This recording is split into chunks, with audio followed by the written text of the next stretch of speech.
Bismillahirrahmanirrahim. Assalamualaikum warahmatullahi wabarakatuh.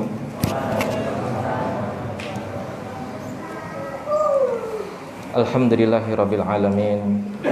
Wassalatu wassalamu ala asyrafil anbiya'i wal mursalin wa ala alihi wa sahbihi ajma'in. Amma ba'du.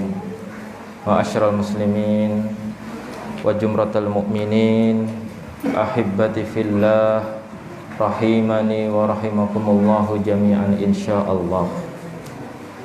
Alhamdulillah, pada kesempatan hari Sabtu malam Ahad yang sangat berbahagia untuk kita semua, dengan izin Allah dan tentunya dengan kuasa Allah Subhanahu wa taala, kita diperkenankan, dimudahkan untuk bisa hadir di majelis-majelis ilmu, untuk sama-sama meraih surga, untuk sama-sama menjadi orang-orang yang diakui oleh Rasulullah SAW sebagai umatnya, untuk menjadi orang-orang yang kelak di padang mahsyar, pada hari matahari didekatkan, kita bukan termasuk orang-orang yang dihalang oleh malaikat untuk mendekat ke Al-Kausarnya Rasulullah SAW.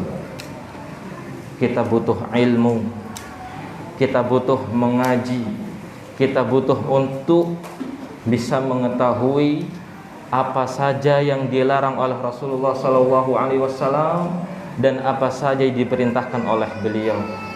Karena kalau kita ingin menjadi orang-orang yang tidak dihalang oleh malaikat pada hari kiamat, karena pada hari itu Rasulullah SAW pernah bercerita bahwasanya umat beliau mengatakan, itu umatku karena dikenali dari bekas wudunya, datang ke telaga Rasulullah SAW, datang ke telaga Rasulullah SAW, namun sampai di sana Rasulullah SAW melihat mereka diusir oleh para malaikat. Kemudian Rasulullah SAW berteriak memanggil ummati, ummati. Artinya begitu sayangnya Rasulullah SAW memperingatkan malaikat, itu umatku, itu umatku. Kenapa mereka dilarang untuk minum? Kemudian apa kata malaikat? Engkau tidak tahu apa yang dilakukan oleh umatmu setelah kematianmu.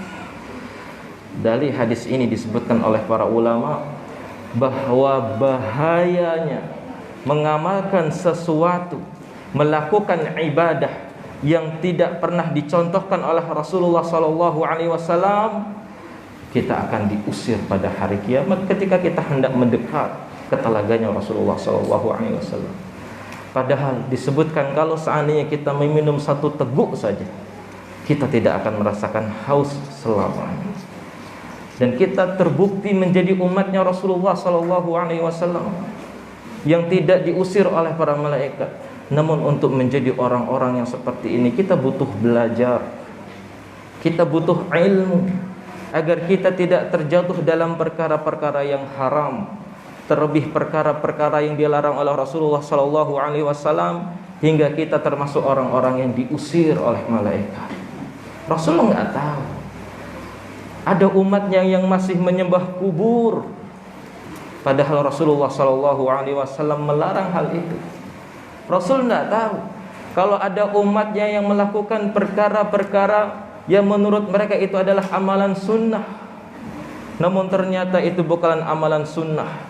Justru yang melakukan amalan-amalan sunnah dibenci, dicaci maki, dimusuhi, dan yang paling parah, dituduh berbuat onar, dituduh berbuat makar, padahal mereka hanya ingin mengamalkan sunnah-sunnah Rasulullah SAW. Kaum muslimin yang dirahmati oleh Allah Subhanahu wa taala, berangkat dari sabda Rasulullah SAW di mana beliau pernah mengatakan, la yu'minu ahadukum hatta akuna ahabba ilaih min walidihi wa walidihi wan nasi ajma'in. Hadis ini sahih riwayat oleh Imam Al-Bukhari. Apa kata Rasulullah sallallahu alaihi wasallam?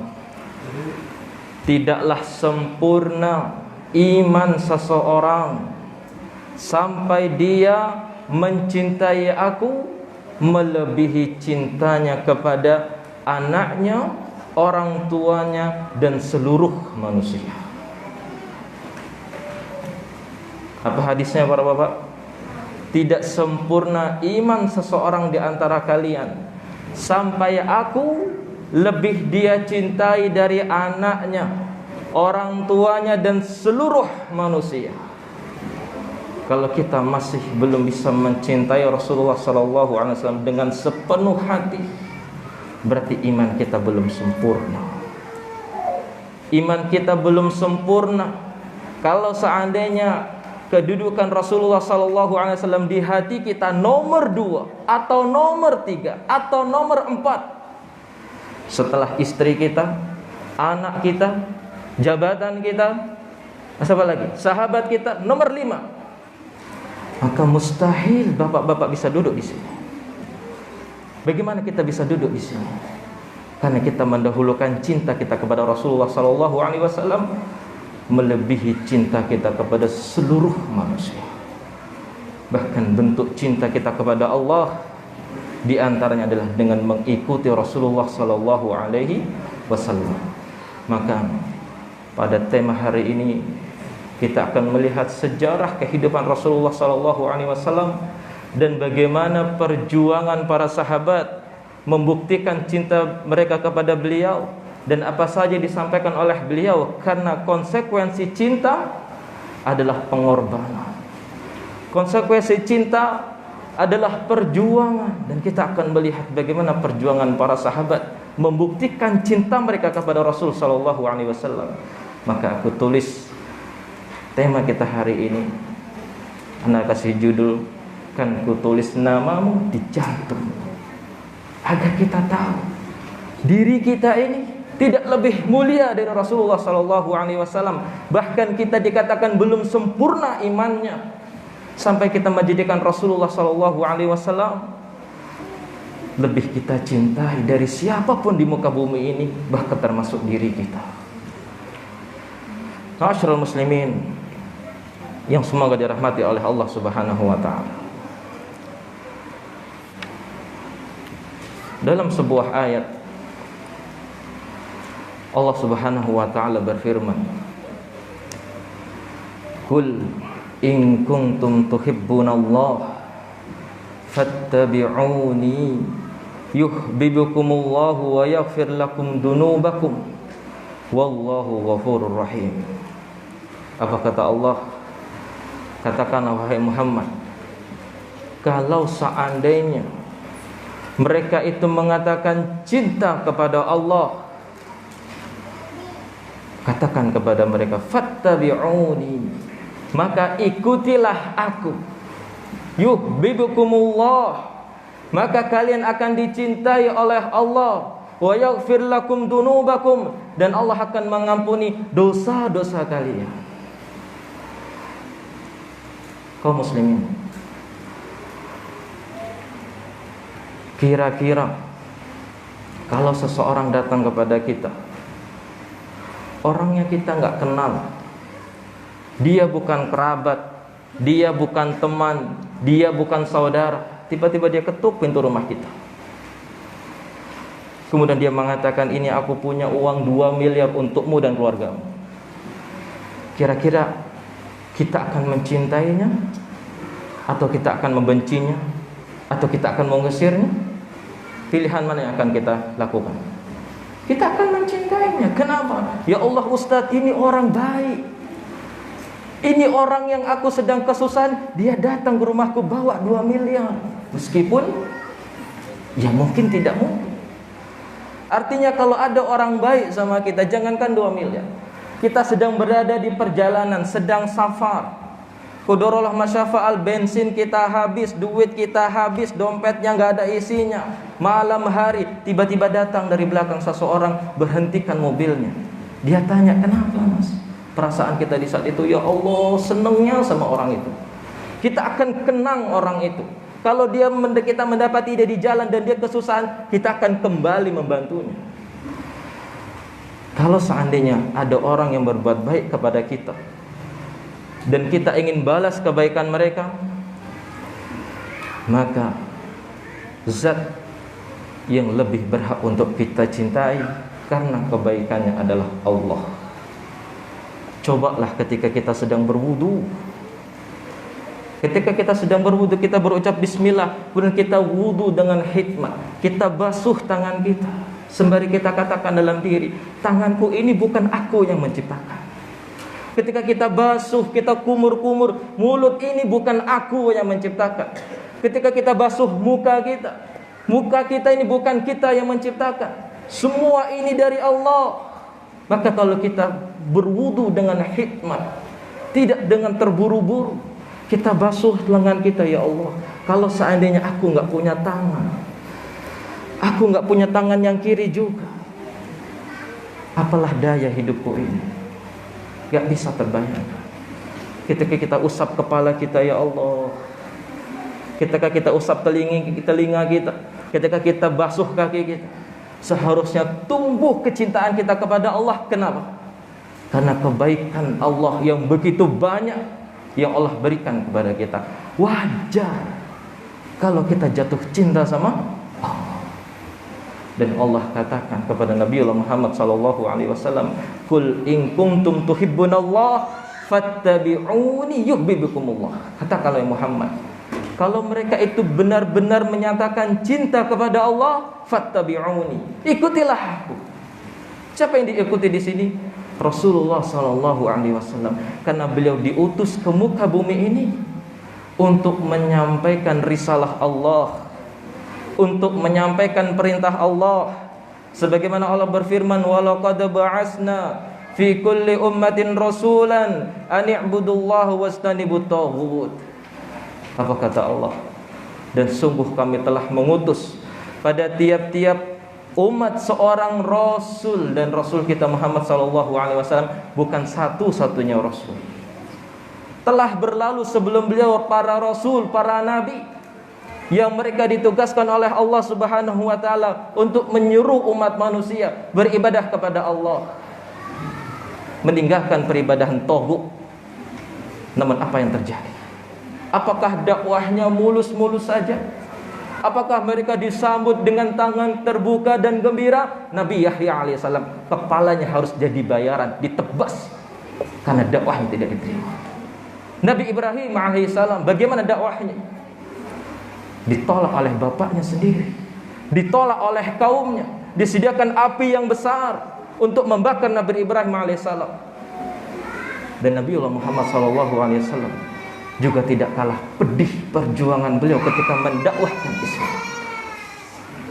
Jadi kalau hari ini kita merasa dikucilkan, kita merasa dihinakan, kita merasa dikatakan orang bodoh dan yang lainnya, sadarlah, cobaan itu bukan hanya menimpa kita. Ujian itu bukan hanya menimpa orang-orang seperti kita. Rasul sallallahu alaihi wasallam manusia paling baik di muka bumi ini, makhluk yang paling mulia, dosa-dosanya sudah diampuni, dan setiap para nabi dan rasul punya satu doa mustajab yang beliau simpan doa itu. Beliau simpan doa itu untuk kita. Disebutkan ketika pamannya Abu Thalib baru meninggal dunia. Sebelumnya istrinya Khadijah juga baru meninggal dunia. Padahal Khadijah dan Abu Thalib ini adalah keluarga Rasul sallallahu alaihi wasallam yang menjadi tameng dakwah beliau, yang menyemangati beliau. Yang Abu Thalib ini perjuangan sungguh luar biasa. Ketika Rasulullah sallallahu alaihi wasallam diganggu, ketika Rasulullah sallallahu alaihi wasallam terancam nyawanya, Abu Thalib datang di sana untuk melindungi keponakannya. Rasulullah SAW masih punya benteng, masih ada sosok yang membantunya, masih punya sosok yang menolongnya. Namun ketika Abu Thalib meninggal dunia, Khadijah meninggal dunia, dan ketika itu tidak ada yang menolongnya. Bahkan dikatakan beliau datang ke 18 kabilah Quraisy ingin mendakwahkan mereka, ingin mendakwahi mereka, ingin mengajak mereka beribadah kepada Allah. Apa yang terjadi? Rasulullah SAW ditolak mentah-mentah. Kemudian Rasulullah SAW datang tuh ke negeri Taif, berharap di sana beliau diterima, berharap semoga beliau di sana dakwahnya diterima. Namun apa yang terjadi? Ternyata penolakan, hinaan, cacian, makian lebih kejam di negeri Taif dibandingkan di Mekah. Sampai-sampai Aisyah radhiyallahu taala anha ketika sedang bersama Rasulullah SAW bertanya kepada Rasulullah SAW, "Wahai Rasulullah, penderitaan yang kau alami saat berdakwah mana yang lebih terasa bagimu?" Kata Rasulullah SAW, "Yaitu ketika aku ditolak oleh 18 suku Quraisy, kabilah Quraisy. Kemudian aku pergi ke Taif, aku berharap aku diterima dakwahku di sana, justru aku di sana ditolak." Dan kisahnya sangat masyhur. Beliau dilempari dengan batu sampai kaki-kaki beliau berdarah. Sampai ketika Rasulullah SAW sedang beristirahat, datang itu malaikat yang menjaga gunung, menawarkan sebuah bantuan. Kalau kau ingin gunung ini aku pindahkan ke sana, aku pindahkan. Namun kata Rasulullah SAW, tidak. Aku berharap, aku berdoa kepada Allah, semoga Allah menurunkan, memberikan keturunan dari mereka yang semua itu beribadah kepada Allah. Dalam sebuah riwayat disebutkan, seluruh nabi diberikan satu kesempatan berdoa kepada Allah, istighosah kepada Allah. Semua yang sudah meminta kebinasaan kepada umatnya kecuali aku. Aku berharap umatku bisa aku selamatkan, bisa aku berikan syafaat pada hari kiamat. Rasul SAW masih menyimpan doanya untuk kita. Apakah kita nggak pantas kalau kita mencintai Rasulullah SAW? Karena Islam kita hari ini, iman kita hari ini adalah buah dari perjuangan lelah dan tetesan darah dari Rasulullah SAW. Kita alhamdulillah, ujian yang kita rasakan hari ini tidak seberat dahulu, tidak semengerikan dahulu, tidak seperti dahulu para sahabat. Mungkin kita pernah mendengar kisahnya Bilal bin Rabah, masyhur,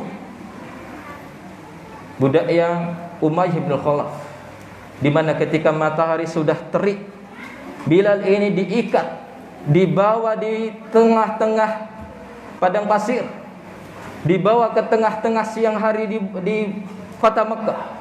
Kemudian dia dipanaskan, kemudian ditindihkan batu ke atas pundaknya, dan dia tetap mengatakan ahadun ahad. Pernahkah kita merasakan ujian yang seperti itu? Atau seperti Khabbab bin al-Aras, dia ini juga seorang budak yang ketika tuannya mengetahui keislamannya, apa yang dilakukan oleh tuannya? Diceritakan dia pernah diikat kakinya, diikat tangannya, dinyalakan sebuah api, dan dia diletakkan di atasnya. Api itu tidak padam kecuali netes demi tetes keluar air dari tubuhnya Khabbab bin al-Aras.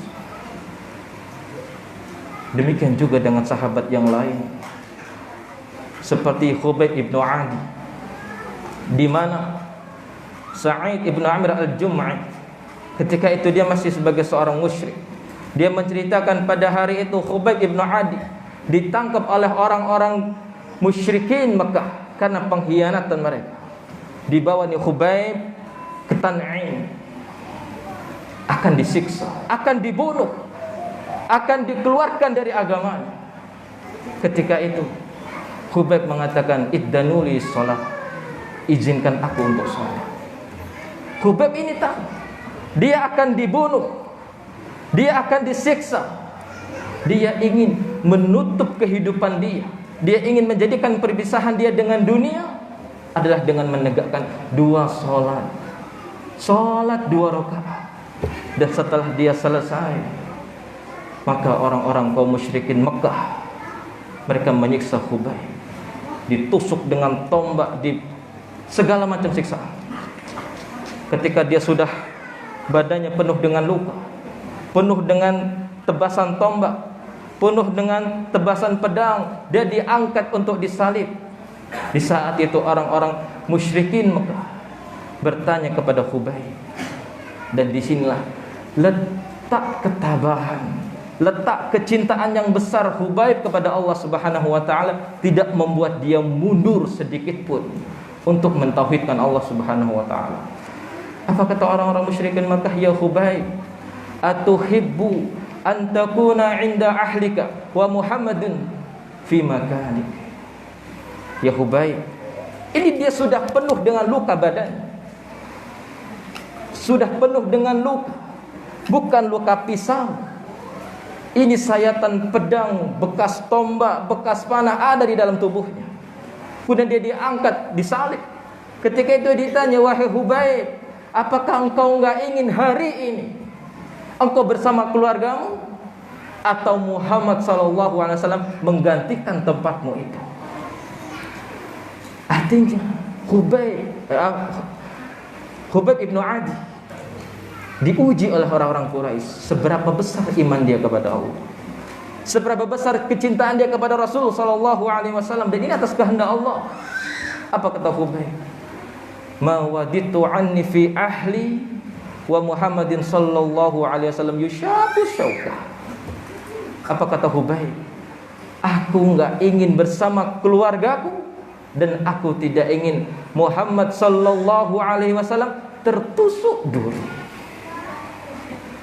Kenapa para sahabat bisa begitu cinta kepada Allah, cinta kepada Rasulullah SAW? Karena mereka punya iman. Mereka tahu yang menyelamatkan mereka kelak pada hari kiamat, yang menyelamatkan mereka dari neraka adalah Allah. Dan Allah sudah mengutus seorang Rasul untuk menyampaikan wahyu dari Allah. Kalau seandainya Rasul ini didustakan, siapa lagi yang bisa diikuti? Padahal Allah sudah jelas mengatakan, Qul in kuntum tuhibbunallah fattabi'uni yuhibbukumullah wa yaghfir lakum dzunubakum. Kalau kalian memang cinta kepada Allah, ikutilah aku. Pertanyaannya, apakah kita cinta sama Allah? Kalau kita memang sudah mengatakan cinta sama Allah, apakah kita benar-benar sudah mengaplikasikan cinta itu? Apakah kita sudah benar-benar mengikuti Nabiullah Muhammad sallallahu alaihi wasallam? Kita ikuti ibadahnya, kita ikuti ajarannya, kita ikuti tauhidnya, kita ikuti akidahnya, ataukah ada sebagian dari kita yang masih menyimpang? Kemudian dengan bangganya dia mengatakan, aku mencintai Allah, aku mengikuti Nabiullah Muhammad sallallahu alaihi wasallam. Ma'asyiral muslimin, dalam sebuah hadis dikatakan, Rasulullah SAW pernah mengatakan, salasun man kunna fihi wajada bihi halawatul iman. Rasulullah SAW pernah bersabda, hadis ini sahih riwayat Imam Al-Bukhari, 3 hal, 3 perkara, apabila 3 perkara ini ada pada diri seorang muslim, pada diri seorang mukmin, maka dia akan mendapatkan manisnya iman. Mungkin kita hari ini sholat masih susah, untuk datang kajian masih bermalas-malasan. Mungkin kita belum merasakan manisnya iman seperti yang dirasakan oleh Bilal bin Rabah, Sumayyah, Yasir, dan Khubayb ibnu Adi. Apakah kita pikir mereka terbunuh, mereka disiksa bukan karena mempertahankan cinta? Mereka mempertahankan cinta mereka kepada Allah. Mereka tidak ingin masuk ke dalam neraka. Mereka tidak ingin kembali kepada kekufuran. Sekalipun nyawa mereka harus melayang, mereka pertahankan itu. Kalau kita belum bisa mengukir kecintaan kita kepada Nabi kita di dalam jantung kita, susah rasanya bagi kita untuk mendapatkan manisnya iman. Apa yang dilakukan oleh Rasulullah SAW ketika melihat keluarganya Yasir? Ini suami, ini istri, ini anak, budak semuanya, budaknya Abu Jahal. Mereka semuanya masuk Islam dan semuanya disiksa karena mempertahankan keislaman mereka, mempertahankan tauhid mereka, mempertahankan la ilaha illallah. Dan masyhur kisahnya, Sumayyah radhiyallahu taala anhu ditusuk kemaluannya hingga dia meninggal dunia. Apa yang dilakukan oleh Rasulullah SAW? Rasulullah SAW hanya memberikan motivasi, sabarnya ala Yasir, bersabar wahai keluarganya Yasir. Fa inna mau'idukumul jannah, yang menantimu itu surga. Kalau seandainya hari ini kita dicaci maki, kalau hari ini kita diusiri, dihindari, tidak diajak berteman, kemudian setelah itu luntur iman kita, kemudian setelah itu malas kita menuntut ilmu, malas untuk ibadah, siapa yang menjadi suri teladan kita? Siapa yang sedang kita contoh? Siapa yang sedang kita tiru?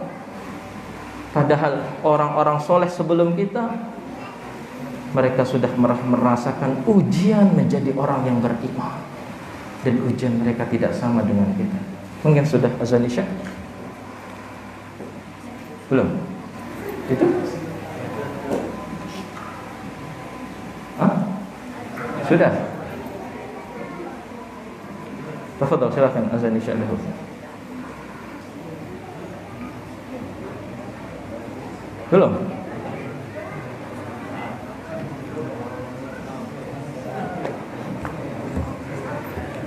Terus tadi azan dari siapa tadi?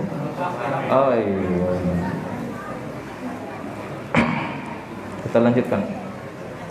Kata Rasulullah SAW, barang siapa yang memiliki 3 perkara ini di dalam hatinya, maka dia akan merasakan manisnya iman. Yang pertama, man kana Allah wa rasuluhu ahabba ilaihi mimma siwahuma. Yang pertama, barang siapa yang menjadikan Allah dan Rasulnya sallallahu alaihi wasallam lebih dia cintai dari selain keduanya. Ketika kita bisa menjadikan Allah dan Rasulnya lebih kita cintai dari siapapun di atas muka bumi ini, maka ujian, cobaan, bahkan ibadah yang kita lakukan, kita akan melakukan dengan penuh keikhlasan, dengan penuh keimanan. Tidak ada rasa berat di dalam hati, tidak ada rasa berat di kaki kita. Justru kita akan merasakan manisnya iman, karena menjadikan Allah dan Rasulnya lebih kita cintai dari selain keduanya. Sudah, Ustaz? Tafadhol. Kita lanjutkan. Rasulullah SAW bersabda, barang siapa yang memiliki 3 perkara ini di dalam dirinya, maka dia akan merasakan yang namanya manisnya iman. Karena memang iman itu ada rasa manis. Ketika kita beribadah kepada Allah berdasarkan keimanan, maka tidak ada yang memberatkan hati kita. Ketika kita beribadah kepada Allah seberat apapun itu, mungkin kalau boleh kita umpamakan, mungkin kalau boleh kita ceritakan, mungkin ini bukan yang terberat, tapi ini terhitung juga berat. Pada perang Mu'tah, pernah mendengar kisah perang Mu'tah, di mana Rasulullah SAW pada saat itu, Khalid bin Walid baru saja masuk Islam pada tanggal atau pada tahun 8 Hijriah. Rasulullah SAW mengutus 3.000 sahabat untuk menuju ke Mu'tah. Kemudian mereka diperintahkan oleh Rasulullah SAW berperang melawan orang-orang Romawi yang jumlahnya kurang lebih 200.000.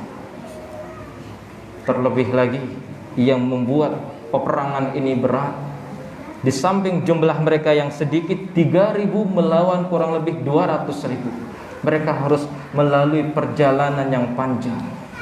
Disebutkan kurang lebih perjalanannya 1.100 km. Mereka berangkat, ada yang naik kuda, ada yang berjalan kaki, dan dikatakan mereka sedang berpuasa. Kira-kira kalau bukan karena manisnya iman kepada Allah dan Rasul, apakah para sahabat ini mau berangkat ke negerinya orang untuk perang di sana? Jumlah mereka hanya 3.000 yang dihadapi 200.000, di mana musuhnya sudah bertahun-tahun, ratusan tahun berperang. Ini dihadapi oleh para sahabat yang jumlah mereka hanya 3.000. Apakah mereka berangkat? Berangkat. Dan bagaimana kisah peperangan mereka? Disebutkan ketika pasukan 1.100 km. Ya mungkin dari sini ke Jepara ya. Enggak ya Kak. Enggak tahu 1.100 meter mana. Mungkin kalau naik kereta sehari. Ini datang ke negerinya orang untuk berjihad di sana. Disebutkan ketika para sahabat sudah bertemu dengan musuh, di depan mereka 200.000 pasukan Romawi bersenjata lengkap, berbaju besi. Sempat di dalam hati mereka rasa getar.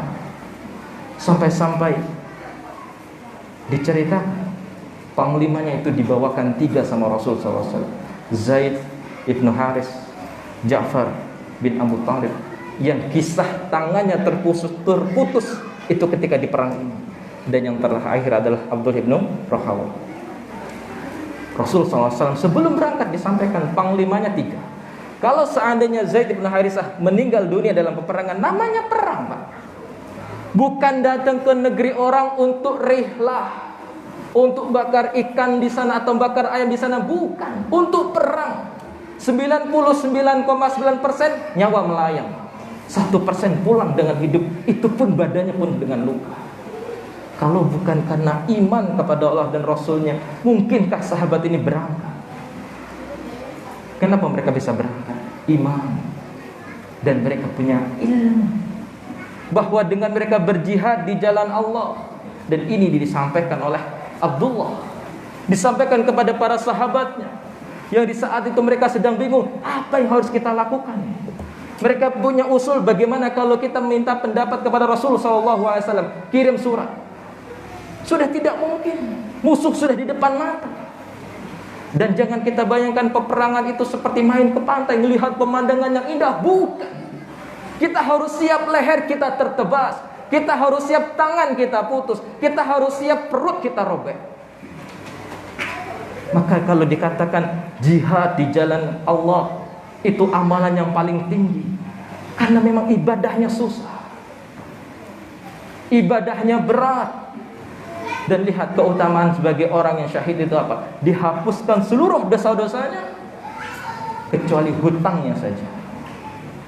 Dan dia akan dibangkitkan di hari kiamat dalam keadaan penuh luka di tubuhnya, dan luka-luka itu yang akan menjadi saksinya pada hari kiamat.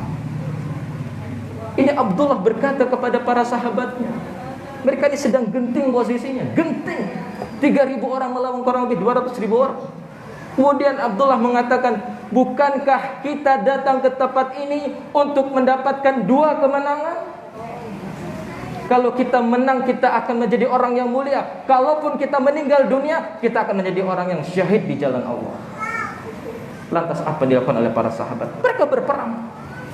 Maka di saat itu Zaid bin Harisah meninggal dunia, berperang dengan gagah, berperang di jalan Allah, memusuhi orang-orang yang memusuhi Allah dan Rasul. Kemudian setelah Zaid ini meninggal, bendera perang dipegang oleh Ja'far. Dan ini kisah yang masyhur, di mana Ja'far ketiga, dia panglima perang, memegang bendera peperangan di tangan kanannya, tertebas tangannya, putus. Dipegang tangan kirinya, tebas lagi, putus, digepitnya pakai bahunya. Dan tetap Ja'far bin Abi Thalib tidak mundur sekalipun. Dia tetap berjihad di jalan Allah, sampai dikatakan ketika jasadnya Ja'far ditemukan, semua luka itu ada 80 tebasan tombak dan pedang di depan semua, nggak ada yang di belakang. Artinya Ja'far dalam kondisi yang seperti itu, nggak usah dibayangin Pak, kita kena koreng itu sakit, dia tertebas tangannya. Kalau bukan karena iman kepada Allah, karena bukan rasa manisnya iman sudah melekat di hatinya Ja'far, dia tahu kalau dia berjihad di jalan Allah, mati dalam keadaan syahid, dia tahu dosanya diampuni. Dan ini yang terkadang disalahfahami oleh sebagian kita. Demi untuk mendapatkan syahid membunuh diri, mohon maaf. Dalilnya ini, memang benar orang yang mati syahid itu mendapatkan ampunan dari Allah, cuman untuk berjihad. Itu ada ilmunya, itu ada fikihnya, dan kita tidak bisa membawakan suatu dalil ke sesuatu yang tidak ada dasarnya. Disebut ketika jasadnya Ja'far ditemukan, badannya penuh dengan luka, 80 luka di dadanya. Itu semuanya di depan, bukan di belakang, menunjukkan Ja'far tidak berbalik badan. Ketika bendera perang dipegang oleh Abdullah bin Rawahah, dikatakan sempat ada keraguan di dalam hatinya, dia mau maju atau mundur. Manusiawi, takut. Kemudian apa kata diceritakan, maka Abdullah ini dia berkata kepada dirinya sendiri, wahai jiwaku, apakah engkau ini benci kalau kau ini dimasukkan ke dalam surga? Dia berkata kepada dirinya sendiri.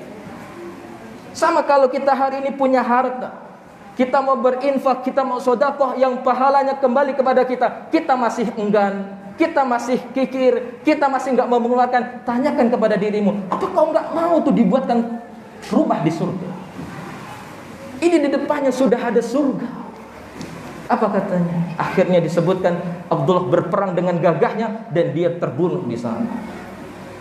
Dan di saat itu panglima ketika tiganya sudah meninggal dunia, dan yang terakhir bendera peperangan dipegang oleh Khalid bin Walid. Dan dengan izin Allah Subhanahu wa taala, Khalid bin Walid beserta kaum muslimin mampu memenangkan peperangan itu. Dan banyak dari orang-orang Romawi yang meninggal dunia dibandingkan dengan orang-orang kaum muslimin dengan taktiknya Khalid bin Walid. Kita ini mau perang itu. Mau perang. Artinya dia mau punya harta di rumahnya. Dia punya istri cantik di rumahnya. Dia punya anak yang lucu-lucu. Ketika sudah perintah untuk berjihad, perintah untuk mendahulukan Allah dan Rasulnya, tinggalkan semua. Bahkan disebutkan dalam salah satu peperangan, ada seorang musyrikin, dia belum masuk Islam. Dia memakai baju besinya, memakai perlengkapan perangnya, datang kepada Rasul SAW, menawarkan dirinya.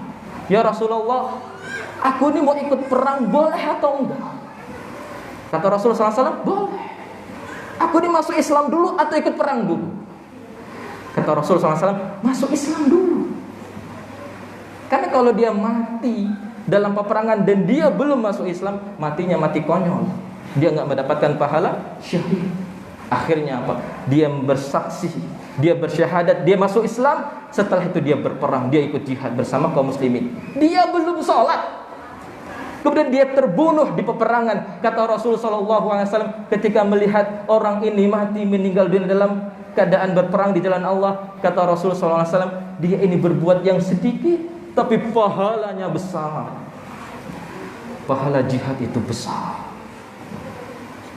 Bayangkan Pak, perang ini bukan seperti rihlah, bukan seperti main kemana, main bola di sana pulang menang, bukan. Bukan seperti main ke pantai bakar ikan bakar ayam pulang, bukan. Kita bertaruh nyawa di sana. Kita siap membuat istri kita jadi janda, kita siap anak kita menjadi yatim.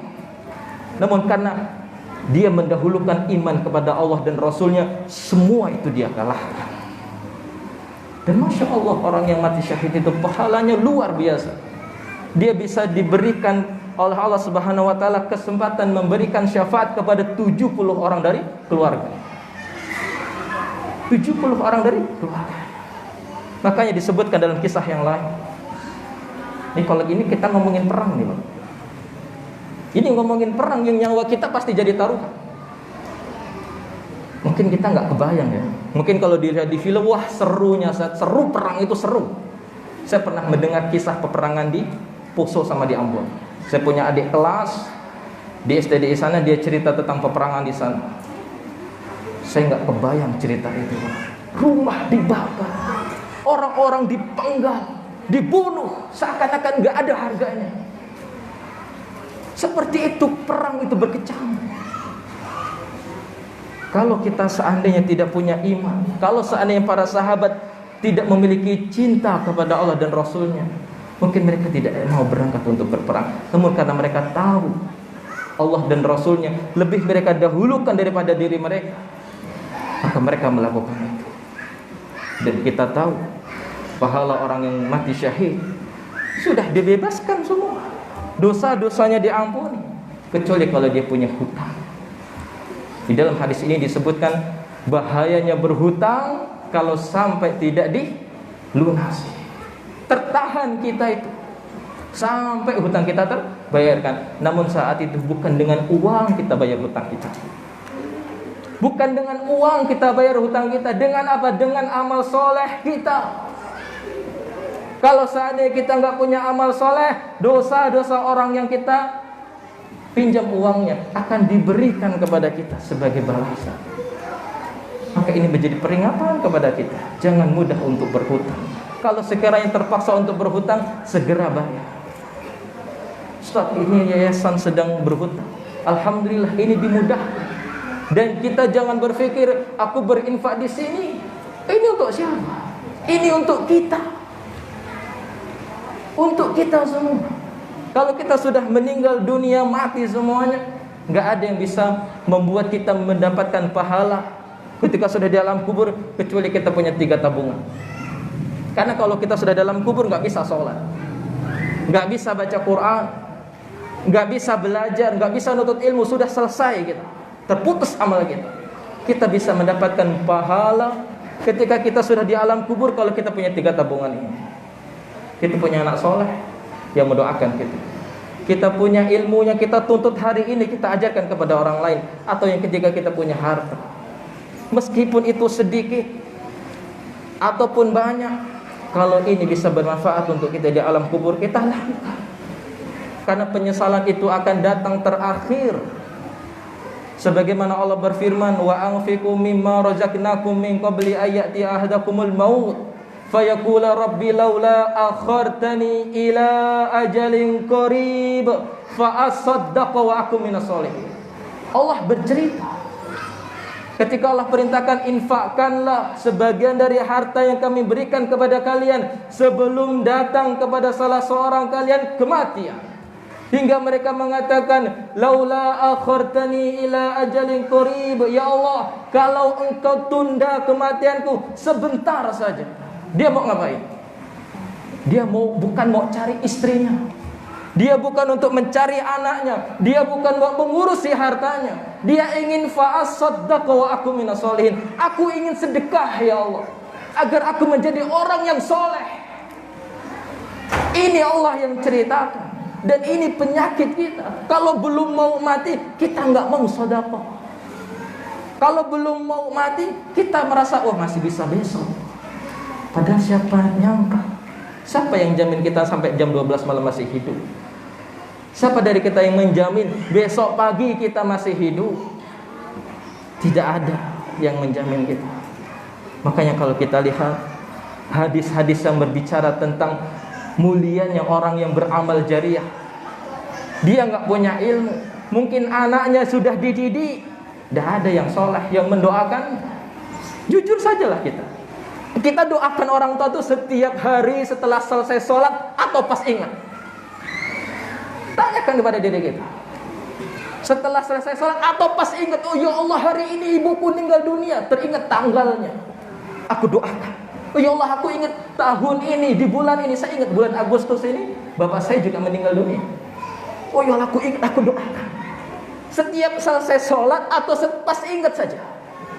Kalau pas ingat kita doakan orang tua kita. Jangan salahkan anak kita kalau kita mati, dia mendoakan kita pas ingat aja. Padahal punya anak soleh ini pahalanya besar. Kita mungkin gak bisa sholat malam semalam suntuk, kita mungkin gak bisa puasa Senin Kemis, mungkin kita gak punya harta banyak, tapi kita punya kesempatan ditinggikan derajatnya di dalam surga. Sebab apa? Istighfar, mohon ampun anak kita kepada Allah untuk kita. Ini kalau anak kita soleh. Ini pun soleh kalau dia ingat doakan kita. Makanya ya Allah, kadang kalau pas saya lupa doakan orang tua saya menyalahkan diri saya, kok bisa lupa. Padahal yang ditunggu-tunggu orang tua kita di dalam kubur, Itu doa kita. Doa kita yang mereka tunggu itu. Bukankah kita sudah mendengar, sudah belajar bahwasanya Rasulullah SAW pernah bercerita tentang mayit di dalam kubur yang disiksa oleh malaikat, kemudian malaikat berhenti menyiksanya. Dan dia bertanya, kenapa kau berhenti menyiksaku? Apa kata malaikat, bagaimana aku akan menyiksamu? Kalau anakmu di dunia beristighfar kepada Allah, mohon ampun kepada Allah untukmu. Ini menunjukkan anak soleh itu begitu besar pahalanya. Makanya kalau berharap punya anak soleh yang mau mendoakan kita di dalam kubur, jangan cokolahkan di umum. Kenapa? Di sana gak ada pelajaran agama. Di sana mereka gak akan diajarkan tauhid, gak akan diajarkan tentang akidah, gak akan diajarkan tentang ibadah. Kalau gak pas sholat Jumat itu, bisa jadi yang datang ke masjid cuma 10 anak dari 100 orang. Kenapa? Karena nggak diajarkan tentang keutamaan ibadah kepada Allah. Masih yakin? Maka kita punya kesempatan yang ketiga. Kesempatan yang ketiga, misalkan anak kita lupa doakan kita. Kita punya ilmu, mungkin ilmu kita nggak banyak. Kita setidaknya punya harta. Punya harta. Berapapun yang kita punya sebelum terlambat. Sebelum terlambat. Apa kata Allah setelah hamba ini minta agar ditunda kematiannya? Apa kata Allah? Wala yu'akhirallahu nafsan idza jaa ajaluha. Wallahu khabirum bima ta'malun. Kata Allah, Allah itu tidak akan mengakhirkan kematian seseorang ketika sudah sampai kepada ajalnya. Wallahu khabirum bima ta'malun. Dan Allah akan mengabarkan kepada kalian terhadap apa yang kalian lakukan. Selesai. Lihatlah, kalau kita hari ini sayang sama orang tua kita yang sudah meninggal dunia, contohlah seorang sahabat yang dia mendapati ibunya meninggal dunia dan dia tidak sedang berada di sisi ibunya. Ini bentuk kecintaan seorang anak kepada ibunya. Dia datang kepada Rasulullah SAW, ya Rasulullah, ibuku meninggal dunia sedangkan aku sedang tidak berada di sisinya. Apakah bermanfaat untuk ibuku kalau seandainya aku infakkan kebun kurmaku? Ini anak berbakti. Dia bertanya kepada Rasul, apakah ibuku bisa dapat kebaikan kalau aku bersedekah atas namanya? Apa kata Rasul SAW? Iya, bisa.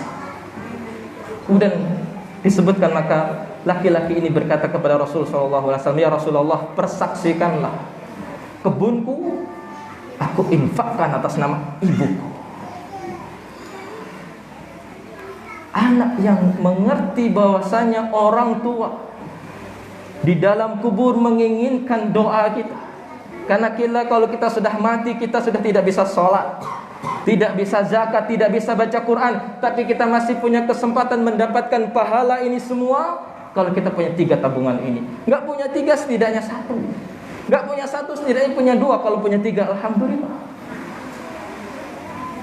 Apakah hati kita masih belum terketuk? Apakah kita mau sih mengaku umatnya Rasul SAW, sedangkan kita belum sepenuhnya menunjukkan kecintaan kita kepada Rasulullah SAW? Apakah kira-kira ketika diumumkan perang kita akan berangkat? Apakah ketika diumumkan peperangan kita akan segera? Belum tentu. Bisa jadi dalam hati kita masih ada kecintaan kepada harta kita, masih ada kecintaan kepada anak-anak kita, sehingga mereka didahulukan daripada Allah dan Rasul. Kalau kita belum bisa menjadikan Allah dan Rasulnya lebih kita cintai daripada selain semuanya, kita belum akan merasakan manisnya iman. Kemudian yang kedua, apabila seseorang memiliki perkara ini, maka dia akan mendapatkan manisnya iman. Kata Rasulullah SAW, wa ayyuhibbal mar'a la yuhibbuhu illa lillah. Dia tidaklah mencintai seseorang kecuali dia mencintainya karena Allah. Maksudnya bagaimana? Kita kalau cinta sama orang, bukan karena jabatannya, bukan karena hartanya, bukan karena kedudukannya. Kita mencintainya karena dia seorang muslim, dan kita mencintainya karena Allah. Kalau dia terjatuh dalam kesalahan, kita ingatkan. Kita pengen dia mendapatkan hidayah, kita ajak ke majelis ilmu. Kita ajak dia, kita doakan dia, kita sebut namanya dalam doa kita, ya Allah semoga si fulan Engkau berikan hidayah hingga dia mau belajar. Dan lihatlah bagaimana masuk Islamnya Umar berkat doanya Rasulullah SAW. Dan bagaimana masuk Islamnya Khalid bin Walid, karena Rasulullah SAW mengakui kecerdasan Khalid bin Walid, menyanjung kehebatannya dalam berperang, menunjukkan kebaikannya, menunjukkan bahwasanya Rasulullah SAW suka kepada Khalid bin Walid. Dia tersanjung, dia tersipu malu. Dia enggak menyangka Rasul SAW menyanjungnya. Kemudian dia akhirnya masuk Islam. Kalau kita hari ini berharap saudara-saudara kita, mungkin orang-orang terdekat kita, keluarga kita, memusuhi kita karena kita melakukan suatu amalan yang menurut mereka itu amalan yang tidak pantas dilakukan, maka yang kita lakukan pertama kali bukan mengajaknya berdebat, bukan mengajaknya beradu dalil, tapi doakan dia. Karena memang hidayah Allah itu mahal. Saking mahalnya Rasulullah SAW tidak bisa memberikan hidayah Allah kepada pamannya Abu Thalib, hingga Abu Thalib meninggal dunia dalam keadaan kafir. Sampai-sampai Imam Asy-Syafi'i mengatakan, kalau seandainya hidayah Allah itu bisa aku beli, aku akan beli sebanyak-banyaknya dan aku akan bagi-bagikan kepada orang-orang yang aku cintai. Makanya wajar kalau kita jadi orang Islam, ada keluarga kita yang menolak keislaman kita. Kita jadi orang Islam yang mengamalkan sunnah, ada orang-orang yang menolak sunnah yang kita lakukan. Wajar, karena mereka belum mendapatkan hidayah. Kemudian yang ketiga, kata Rasul SAW, seseorang yang akan mendapatkan manisnya iman adalah wa ayyakraha ayyauda fil kufri ba'da an qadahu Allahu min kama yakrahu ayyunqadha fin nar.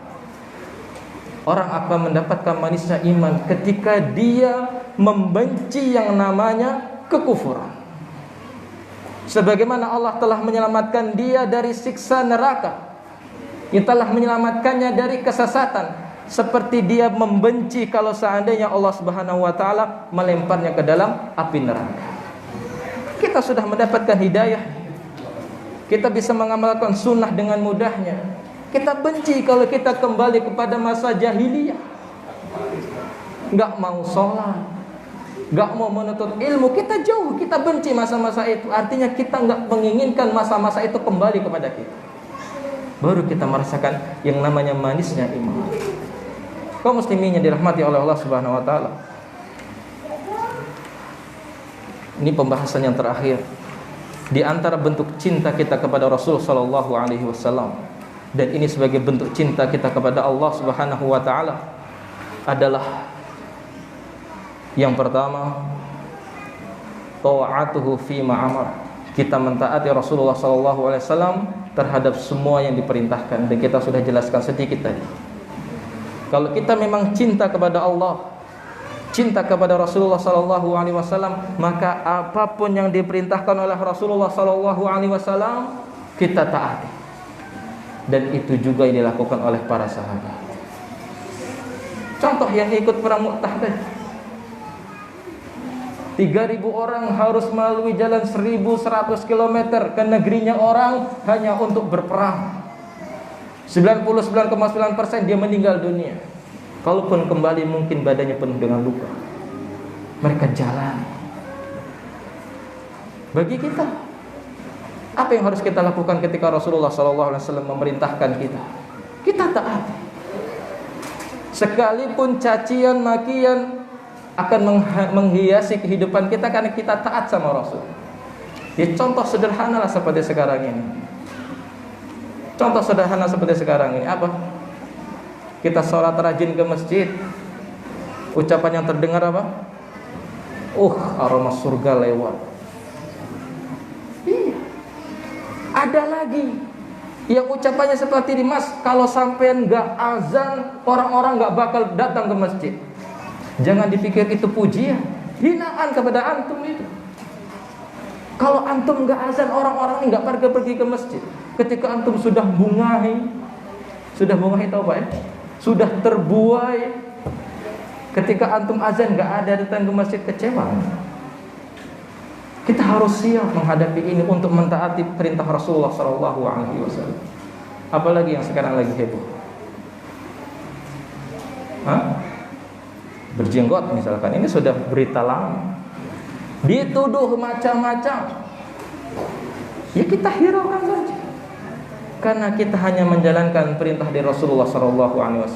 Lebih baik kita dibenci oleh sebagian manusia daripada kita diusir dari telaganya Rasulullah SAW. Pilih yang mana? Pilih yang mana Pak? Kita hidup dunia ini berapa lama sih? Kalau sudah datang kematian kita, selesai. Gak akan ada orang tuh kalau kita sudah mati menjelek-jelekkan kita. Gak ada gunanya dan gak ada manfaatnya. Kalau kita sudah mati, selesai. Dan sisa dari itu adalah pertanggungjawaban untuk semua amal ibadah kita. Dan Allah Subhanahu wa taala berfirman, "Wa may yuti'illaha wa rasulahu yudkhilhu jannatin tajri min tahtihal anhar khalidina fiha wa dzalikal fawzul 'adzim." Apa kata Allah?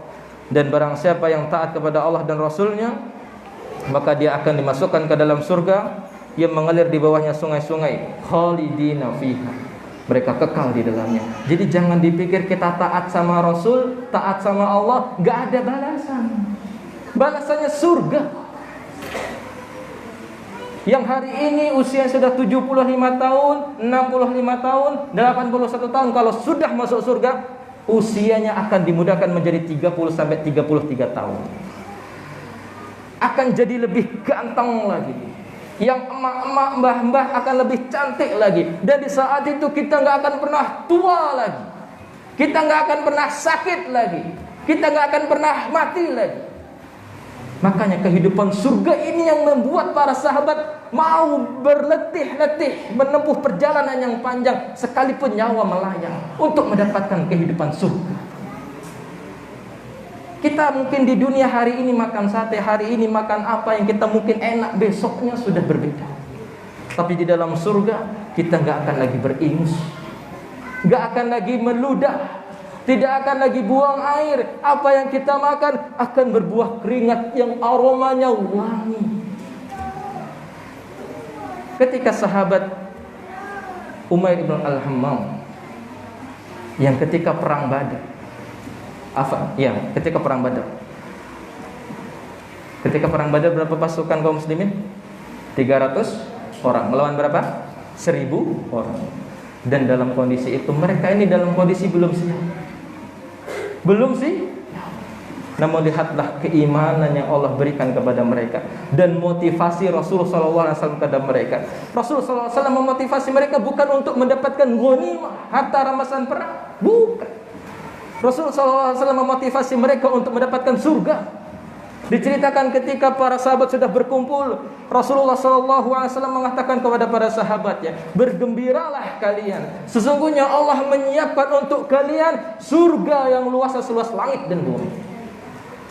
Ketika Rasulullah SAW mengatakan demikian, ada seseorang yang bernama Umair bin Hammam. Dia bertanya, wahai Rasulullah, surga itu seluas langit dan bumi? Iya. Tolong ulangi lagi ucapan itu ya Rasulullah. Diulangi lagi sama Rasulullah SAW. Berbahagialah bagi kalian, Allah menyiapkan untuk kalian surga yang seluas langit dan bumi. Ini sosok pemuda ini bertanya lagi, ya Rasulullah, benar itu seluas langit dan bumi? Iya. Kemudian kata sahabat yang meriwayatkan ini, Umair ini sedang memegang 2 butir kurma. Mungkin antum tahulah kisah itu. Apa kata Umair? Ini perang sudah berkecamuk. Dia masuk perang, tewas di sana, mati di sana di jalan Allah, masuk surga. Saking mudahnya. Kata Umair, kalau seandainya aku menghabiskan 2 butir kurma ini, niscaya lama aku masuk surga. Kenapa dilakukan oleh Umair? Maka kurma itu dibuangnya dan dia menerobos masuk kepada kaum musyrikin, ke pasukan kaum musyrikin. Dia berperang di sana dan dia mati syahid. Ustaz, bisa nggak kalau kita hari ini perang? Ya nggak bisa. Iman kita apa sudah sampai level sana mau ngajak perang itu? Belum sampai sana. Wah, enggak, jangan gitu, kita ini gentleman semua. Ya belum tentu. Belum tentu. Dan kita nggak bisa sembarangan perang. Dan mohon maaf, jangan sampai hadis-hadis yang memberikan keutamaan orang mati syahid kita selewengkan. Dan ini yang sudah dilakukan oleh sebagian teman-teman kaum muslimin. Yang mengatakan mengatasnamakan jihad dengan membunuh diri, itu bukan jihad. Jadi jihad itu ada dua kesempatan. Yang pertama, kalau pemimpin kita, siapa pemimpin kita? Ya pemimpin presiden negara kita mengumumkan perang. Artinya dia mengajak kaum muslimin untuk membebaskan negeri, misalnya negeri Syam. Misalkan seperti itu, kita berangkat, bismillah. Atau posisi yang kedua, kita dalam kondisi sedang diserang, kita membela diri. Tapi jangan macam-macam, jangan cari-cari gara-gara pergi ke Palestina mau ngajak perang. Enggak boleh. Kita enggak boleh seperti itu. Ada tuntunannya, ada fikihnya. Kita mau sholat itu ada tuntunannya. Demikian juga dengan perkara jihad. Di sini sahabat Umair ini, dia berani dia itu kurma ini kalau makan berapa lama sih? Paling 1 menit. Tapi dia mengatakan, kalau aku habiskan kurmaku ini, lamanya aku masuk surga. Dia buang kurmanya, dia nerobos masuk, di akhirnya dia terbunuh di jalan Allah. Begitulah para sahabat radhiyallahu anhu menginginkan surga. Dan di sini Allah Subhanahu wa taala mengatakan, "Wa may yuti'illaha wa rasulahu yudkhilhu jannatin tajri min tahtihal anhar." Kalau kalian ingin masuk ke dalam surga, taati Allah, taati Rasul. Dan perintah Allah ini apa? Perintah Rasul sallallahu alaihi wasallam ini apa? Banyak. Dengan kita mentaati Allah dan Rasulnya, maka kita punya kesempatan untuk masuk surga. Dan kata Allah Subhanahu wa taala, "Wa dzalikal fawzul 'adzim." Dan itulah kemenangan yang besar. Jadi jangan dipikir kita masuk surga ini biasa-biasa saja, bukan. Kita bisa menjadi penghuni surga ini kemenangan yang besar yang kita raih. Dan itulah sebesar-besarnya kesuksesan. Sebesar-besarnya kesuksesan adalah masuk ke dalam surga. Bukan menjadi orang yang punya jabatan tinggi, punya harta banyak, kolega di mana-mana. Bukan, kita mati masuk surga, itu kesuksesan besar. Sebagaimana Allah yang mengatakan, "Wa dzalikal fawzul 'adzim." Dan itulah kemenangan yang besar. Kemudian bukti cinta kita kepada Rasul sallallahu alaihi wasallam yang kedua, tasdiquhu fima akhbar. Kita membenarkan apapun yang disampaikan oleh Rasulullah sallallahu alaihi wasallam. Apapun yang disampaikan oleh Rasulullah sallallahu alaihi wasallam kita benarkan. Sebagaimana Allah berfirman, "Ya ayyuhalladzina amanuttaqullaha wa aminu bi rasulih." Wahai orang-orang yang beriman, bertakwalah kepada Allah dan berimanlah kepada Rasulnya, yaitu Muhammad sallallahu alaihi wasallam. Rasul sallallahu alaihi wasallam terkadang di dalam hadis-hadisnya tidak menyebutkan tentang perintah, namun menyebutkan tentang suatu berita, suatu kabar yang tidak dilihat oleh mata. Contoh seperti Rasulullah SAW bercerita tentang kehidupan surga. Orang yang masuk surga nggak akan pernah bersedih. Surga seluasnya langit dan bumi. Kita nggak melihat, tidak tampak di depan kita, tapi kita harus membenarkannya. Karena Rasulullah SAW tidak berbicara atas dasar hawa nafsu. Sebagaimana Allah berfirman, "Wa may yantiqu 'anil hawa in huwa illa wahyu yuha." Dan Muhammad tidaklah berbicara atas dasar hawa nafsunya. Dia berbicara atas dasar wahyu yang kami sampaikan kepadanya. Jadi kalau Rasul SAW berbicara, sebagaimana Rasul SAW pernah mengatakan, "Yanzilu rabbukum ila sama'id dunya hina sulusil layl al-akhir faqala hal min da'in fa astajibalah." Di antara sabda Rasulullah SAW yang kita harus membenarkannya adalah ketika beliau bersabda, "Sesungguhnya Tuhan kalian, yaitu Allah Subhanahu wa taala, turun ke langit dunia setiap sepertiga malam terakhir." Dan Allah mengatakan, "Hal min da'in fa astajibalah."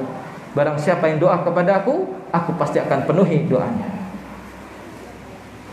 Apa maksudnya?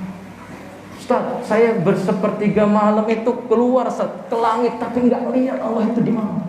Enggak seperti itu cara mengimaninya. Yakin Allah turun. Yakin Allah turun. Bagaimana turunnya Allah? Itu sesuai dengan kehendaknya Allah, sesuai dengan masyiahnya Allah. Karena kita nggak bisa menyerupakan Allah dengan makhluk. Kita hanya bisa menyampaikan apa yang disampaikan oleh Rasulullah SAW. Dan kita nggak boleh mendustakannya. Ini konsekuensi kita. Mungkin sebagian dari kita akan mengatakan, Rasul itu dusta. Nah, saya seperti gamelan itu nggak tidur. Saya nggak melihat Allah itu di langit dunia. Tidak seperti itu. Kita imani dalam hati Allah turun ke langit dunia. Dan Allah mengatakan hal min da'in fa astajib lahu. Apakah ada yang berdoa kepadaku? Pasti aku akan penuhi doa. Kalau ada yang mengatakan itu yang turun bukan Allah, yang turun rahmatnya Allah. Kalau rahmat Allah itu turun, apakah rahmat Allah berani mengatakan hal min da'in fa astajib lahu? Apakah ada yang berdoa kepadaku maka aku akan kabulkan doanya? Tidak mungkin. Karena kita tidak boleh berdoa kepada selain Allah. Kemudian lagi Rasulullah SAW juga bercerita tentang tanda-tanda hari kiamat. Dan ini bukti nyata. Dahulu Rasulullah SAW sudah mengatakan tidak akan tegak hari kiamat sampai datang tanda-tandanya. Di antaranya adalah orang-orang berlomba-lomba mendirikan bangunan. Sekarang sudah kita lihat bangunan tinggi di mana-mana. Di zaman dahulu enggak ada. Dan Rasulullah SAW juga mengatakan di antara tanda-tandanya adalah ketika seorang budak melahirkan tuannya. Disebutkan oleh para ulama yang dimaksudkan seorang budak melahirkan tuannya karena banyaknya kedurhakaan kepada kedua orang tua. Sekarang kita lihat, kalau di pasar, di jalan masih ada mbah-mbah tua masih jualan dan dibiarkan sama anaknya, itulah kedurhakaan. Kita lihat, ada apa mbah? Kalau hari ini kita memberi orang tua sesuatu dari harta kita dan kita sebut itu hutang, kita durhaka sama orang tua. Ada, Ustaz? Ada. Saya melihat dengan mata kepala sendiri. Dia ngasih orang tuanya, ditulis sama dia, Pak ini hutang ya Pak. Apa dia nggak berpikir lahirnya dia orang tuanya nggak minta? Dia disekolahkan, dibesarkan, dinikahkan, dibikinkan rumah, orang tuanya nggak minta. Ketika orang tuanya sudah tua, sudah butuh, sudah lemah, dia berbagi sama orang tuanya, ditulis sama dia hutang. Apakah ini bukan kedurhakaan? Ini kedurhakaan. Dan di antara kedurhakaan yang lain, kalau kita nggak doakan orang tua kita, jangan dipikir itu bukan durhaka, itu durhaka. Dan kalau kita mendoakan orang tua kita, pas ingat saja, jangan salahkan kalau kita sudah mati, anak-anak kita mendoakan kita pas seingatnya saja. Kama disebutkan kalimat yang masyhur, kama tadi ditudan jazaa'u min jinsil amal. Bagaimana kau berbuat kepada orang lain, begitulah orang lain akan berbuat kepadamu, dan balasan sesuai dengan amal perbuatan. Kemudian yang ketiga, Rasulullah disebutkan di antara bentuk cinta kita kepada Rasulullah SAW, di antaranya istinabu ma naha anhu wa jaza. Ini konsekuensi kita mencintai Rasulullah SAW, yaitu menjauhkan diri dari apa-apa yang dilarang oleh Rasulullah SAW. Apa-apa yang dilarang oleh Rasulullah SAW. Apa itu? Apapun. Di antaranya adalah berbuat syirik. Di antaranya adalah memohon kepada kuburan. Di antara yang lain adalah beristighosah kepada selain Allah. Apa itu istighosah? Kita dalam kondisi kepepet, dalam kondisi sedang genting, sedang butuh, kita berdoanya kepada selain Allah. Datang ke kuburan, datang ke pohon. Kok bisa itu terjadi? Karena Rasulullah SAW pernah mengatakan, Allahumma la taj'al qabri wasanan yu'bad. Apa kata Rasulullah SAW? Ya Allah, jangan engkau jadikan kuburanku sebagai berhala yang disembah. Dan Rasulullah SAW 5 hari sebelum wafatnya, 5 hari sebelum wafatnya, disebutkan beliau SAW pernah melantunkan sebuah doa, di mana doa ini berupa laknat kepada siapa? Kepada orang-orang yang menjadikan kuburan para nabi sebagai masjid. Apa kata Rasulullah SAW? Semoga Allah melaknat orang-orang Yahudi dan orang-orang Nasrani, di mana mereka menjadikan kuburan nabi-nabi mereka sebagai tempat ibadah. Kemudian di antara larangan Rasulullah SAW adalah tidak berbuat adil kepada anak-anak kita, tidak bersikap baik kepada istri kita. Padahal Allah Subhanahu wa taala berfirman, "Wa'ashiruhunna bil ma'ruf fa in karihtumuhunna fa'asa an takrahu syai'a wa yaj'alallahu fihi khairan katsira. Dan pergaulilah istri-istri kalian dengan cara yang baik. Kalau sekiranya ada sesuatu yang kalian tidak sukai dari istri-istri kalian, ya wajar gitu. Mungkin istri kita mungkin suka ngomel, baru buka pintu langsung ditanya dari mana, habis ngapain, sama siapa, mungkin seperti itu, kita jengkel. Artinya ya kita maklumi. Allah mengatakan wa yaj'alallahu fihi khairan katsira, bisa jadi Allah itu masih memberikan kepada keluarga kita, kepada istri kita kebaikan yang banyak. Contoh kebaikannya apa? Bapak pakai baju sekarang, itu yang nyuciin siapa? Bajunya yang gosok, itu yang gosokkan siapa? Istri. Namun sebagai seorang istri, dia juga harus mematuhi perintah Rasulullah SAW. Apa perintah Rasulullah SAW? Kata Rasulullah SAW, kalau seandainya aku boleh memerintahkan seseorang untuk sujud kepada seseorang, karena memang kita nggak boleh untuk sujud kepada selain Allah, itu nggak boleh. Ini Rasul mengatakan kalau boleh aku memerintahkan seseorang untuk sujud kepada seseorang, niscaya aku akan perintahkan seorang istri untuk sujud kepada suaminya. Karena begitu besarnya hak seorang suami. Dan Rasulullah SAW juga menjanjikan kepada para istri yang menjaga sholat lima waktunya, menjaga puasanya, menjaga kehormatannya, taat sama suaminya, dia meninggal dunia dalam kondisi suaminya ridho kepadanya, dibukakan semua pintu surga untuknya. Begitu besarnya keutamaan seorang istri yang taat kepada suaminya sebagai bentuk ketaatan dia kepada Allah dan Rasulnya. Dan di sini Allah Subhanahu wa taala berfirman, wa ma atakumur rasulu fakhuduhu wa ma nahakum anhu fantahu wattaqullaha innallaha syadidul iqab. Dan apapun yang datang kepada Rasul kalian, kepada kalian maka terimalah, dan apapun yang dilarang oleh Rasul kalian dari kalian maka tinggalkanlah. Bertakwalah kepada Allah, sesungguhnya Allah Maha keras siksanya. Dan yang terakhir, konsekuensi kita menyatakan cinta kepada Rasul SAW adalah alla yu'badallah illa bima syara'a. Kita tidak beribadah kepada Allah kecuali atas apa yang sudah disyariatkan sama Rasul SAW. Ini konsekuensi kita. Kita nggak boleh beribadah kepada Allah kecuali sesuai dengan yang disyariatkan oleh Rasulullah SAW.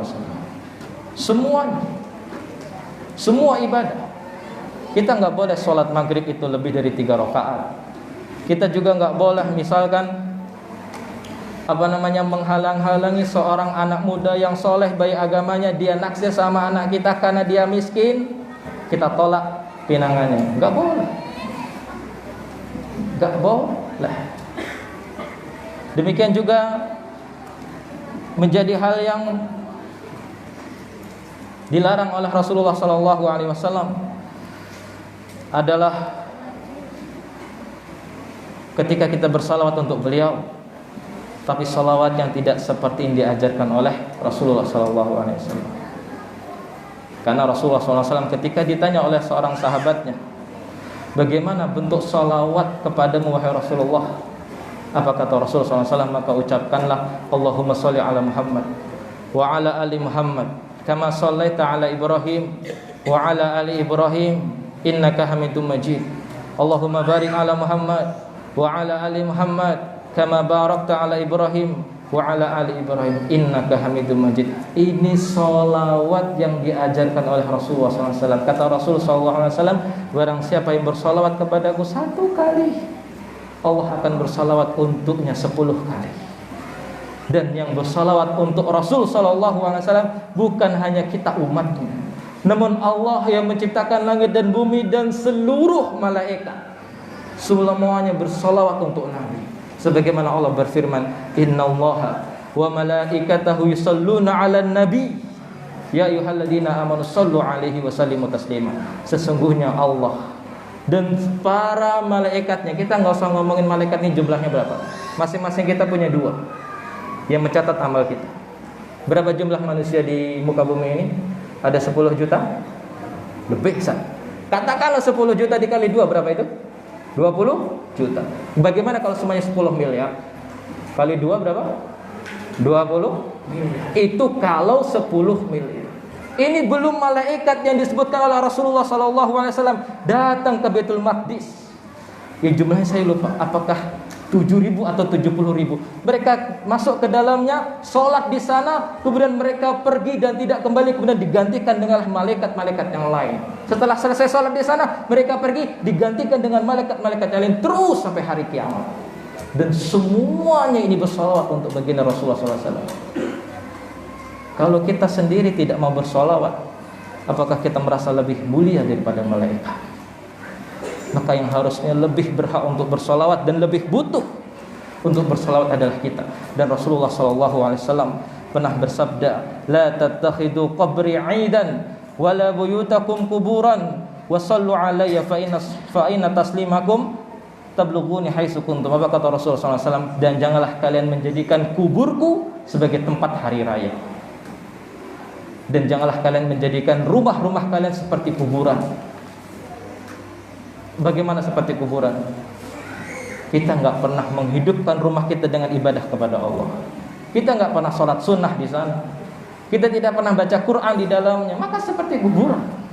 Dan Rasulullah SAW mengatakan, wasallu alayya, bersolawatlah kepadaku dimanapun kalian berada, karena solawat kalian akan sampai kepadaku.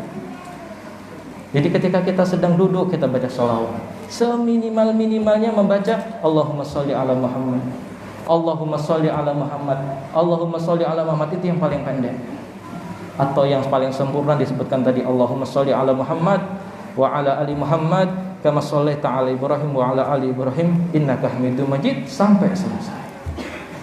Kalau kita sudah bisa menjadikan Rasulullah SAW sebagai orang yang kita cintai, dan kita sudah bisa menjadikan Allah sebagai Rabb yang paling kita cintai, maka kita akan menghadapi kehidupan ini dengan penuh ringan hati.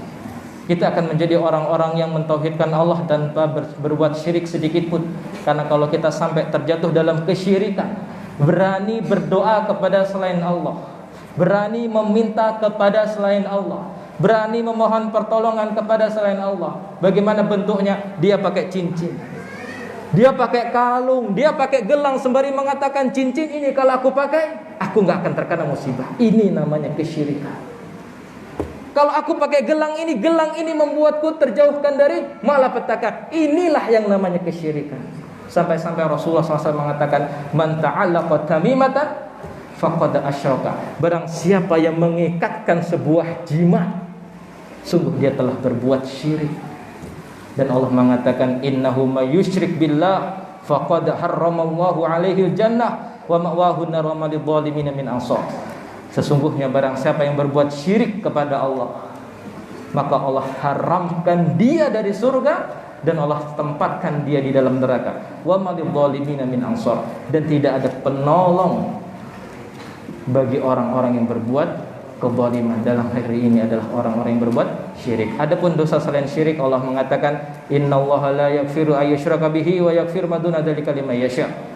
Sesungguhnya Allah tidak akan mengampuni dosa syirik, dan Allah akan mengampuni dosa selain syirik.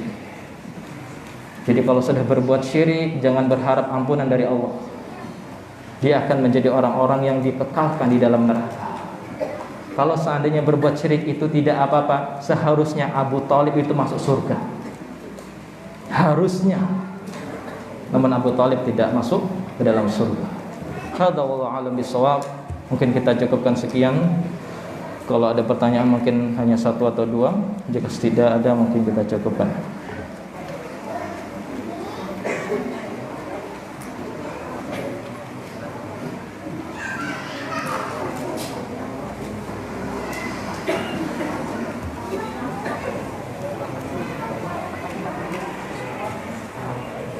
Belum jawab ya. Siapa ini?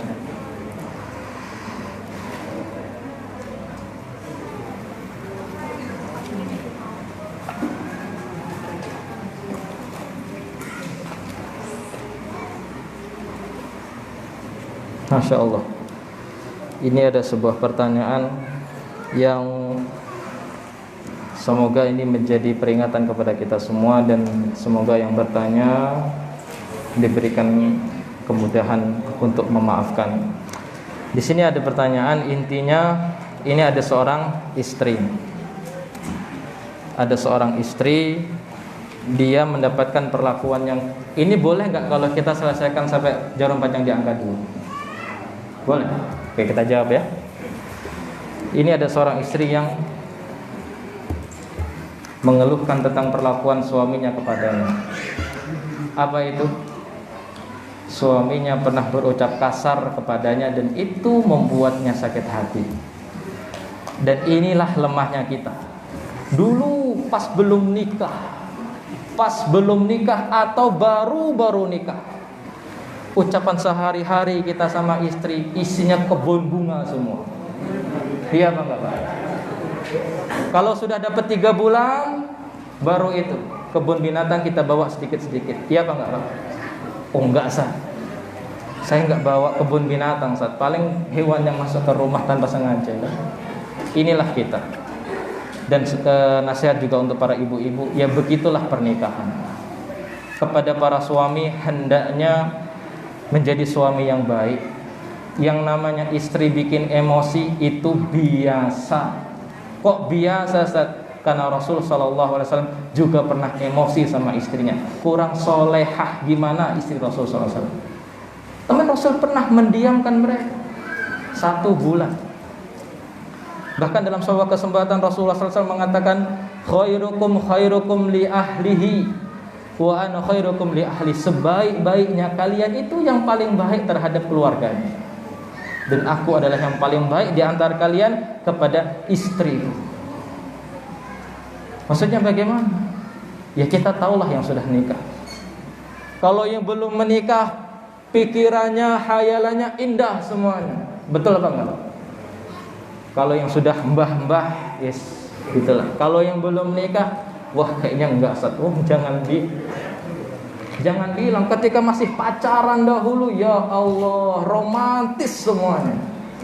Ketika sudah nikah dapat 3 bulan, romantisnya ketinggalan di pantai. Iya. Dan inilah kelemahan kita. Kalau sekiranya ada sesuatu yang kita kurang suka dari istri kita, jangan sampai kita menyakiti hatinya. Kenapa? Karena mereka itu sudah mengambil perjanjian yang besar dengan kita. Sebagaimana Allah berfirman, wa akhadna minkum mitsaqan ghalidha, dan perempuan-perempuan itu sudah mengambil janji yang sakral dari kalian. Dan kita akan ditanya oleh Allah pada hari kiamat tentang keluarga-keluarga kita, tentang istri-istri kita. Artinya ketika kita menjadikannya seorang istri, berarti kita siap untuk menjadi pelindungnya. Kita harus siap menjadikan bahu kita jadi tempat bersandar kepalanya. Kita harus siap menjadikan dada kita tempat untuk keluh kesahnya, bukan membuat dia merasa disakit hati. Bagaimana contohnya? Ya macam-macam. Mungkin makanannya kurang enak, ya kita bilang ini bisa masak apa enggak sih? Jangan. Rasul SAW pernah dihidangkan kepada beliau cuka itu masihlah dibilang enak. Artinya untuk menjaga hati. Namun sebagai para istri juga harus ingat bahwasanya bukan hanya dirimu yang ingin haknya ditunaikan, tapi suamimu juga punya hak yang harus ditunaikan. Apa itu? Kalau dilihat menyenangkan. Maksudnya bagaimana? Ya jangan sampai suami pulang dibukakan pintu baunya berambang goreng, jangan. Kalau bisa dandan dulu. Iya, kalau sudah masuk, kalau bisa tasnya itu jangan sampai tangannya suami yang naruh di lantai, ambil, taruh. Dibukakan jaketnya. Dibuatkan segala susu atau teh, mimpi Ustaz. Ya kita berharap istri-istri kita seperti itu, dan jangan dipikir seperti apa, berbuat seperti ini bukan pahala, ini pahala. Lelah para istri kita, lelah para istri membahagiakan suami, pahala untuk mereka. Dan surganya para istri itu ada di kakinya suami, mohon maaf. Surganya seorang istri itu ada pada keridhaan suami. Pernah seorang sahabat wanita datang kepada Rasul SAW. Rasul bertanya, kau sudah menikah? Sudah ya Rasulullah. Apa kata Rasul SAW? Bagaimana perlakuanmu kepada suamimu? Disebutkan seperti ini. Apa kata Rasulullah SAW? Unduri aina anti minhu.